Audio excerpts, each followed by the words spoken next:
what's the difference between the Boost FX and the Babyliss Low Pro? Inside, absolutely nothing. Right here, we have a fade blade. The original one came with a gold taper blade.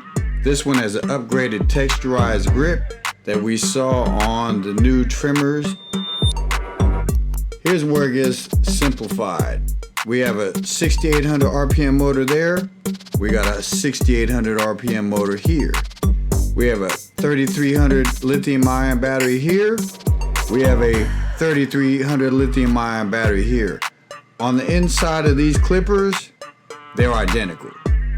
Same motor, same battery. The only difference between these, the blade, this one comes with a fade blade.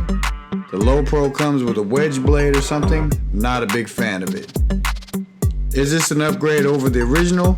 Yes. You have a better motor, you have a better battery. These have Panasonic batteries in them, and the original, I'm not sure. So far, no problems with these. I've had both clippers, the Low Pro and the Boost. Haven't ran into any problems with no reliability issues. Love the fade blade. That's it in a nutshell, guys.